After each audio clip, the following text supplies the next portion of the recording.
रूस और यूक्रेन के बीच जारी जंग ने एक बार फिर से भयानक रूप ले लिया है। नमस्कार, मैं आपके साथ विभा उपाध्याय और आप देख रहे हैं न्यूज 18 बिहार झारखंड का डिजिटल प्लेटफॉर्म। रविवार की रात रूस ने लगातार दूसरे दिन यूक्रेन पर अब तक का सबसे बड़ा हमला किया।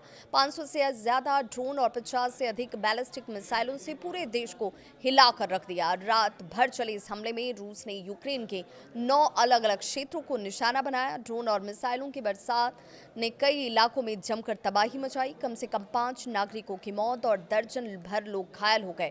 यूक्रेन का बुनियादी ढांचा बुरी तरह से प्रभावित हुआ।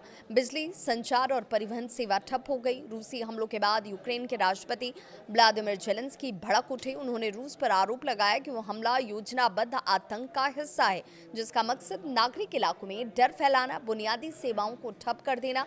जेलेंस्की ने यहां तक कहा कि रूस ने हमारे 9 क्षेत्रों पर हमला किया, लेकिन यूक्रेन डटा रहेगा, पीछे नहीं हटेगा। उन्होंने देशवासियों से संयम बनाए रखने की अपील की और कहा कि हम अपनी संप्रभुता और नागरिकों की सुरक्षा के लिए आखिरी सांस तक लड़ेंगे। इस हमले का सबसे ज्यादा असर लवीव शहर पर हुआ। स्थानीय अधिकारियों के मुताबिक यहां 4 लोगों की मौत हुई और कई लोग घायल हो गए। लवीव के मेयर एंट्री सिदोवी ने यह भी कहा कि शहर के 2 जिलों में बिजली सेवा ठप हो चुकी है और एक व्यावसायिक परिसर में आग तक लग गई, जिसे बुझाने में दमकल विभाग को कई घंटे लग गए।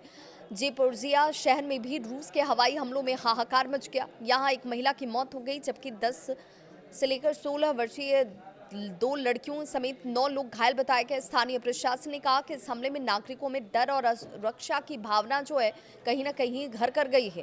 रूसी हमलों की वजह से यूक्रेन के कई हिस्सों में अंधेरा छा गया। 50,000 से ज्यादा घरों में बिजली नहीं है, संचार सेवाएं बाधित हैं और लोग पानी और आवश्यक सुविधाओं के लिए जूझ रहे हैं। अंतर्राष्ट्रीय समुदाय ने इस हमले को लेकर गंभीर चिंता जाहिर की। कई देशों ने इसे नागरिकों के खिलाफ हिंसा बताते हुए रूस की निंदा की।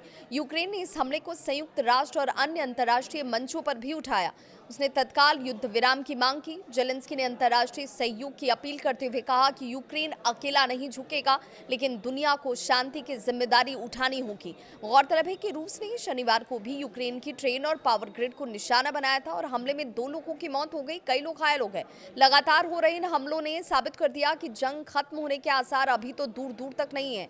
रूस और यूक्रेन जंग अब अपनी भयावह स्थिति एक नई हद को पार करता हुआ दिखता है, जहां मिसाइलों की आवाजें अब रोजमर्रा का हिस्सा बन गई हैं और हर समय यूक्रेन के लोग एक ही सवाल के साथ उठते हैं कि क्या आज फिर हमला होगा। युद्ध का कोई विजेता नहीं होता, सिर्फ पीड़ित होते हैं। इस खबर पर आप अपनी राय जरूर साझा करें।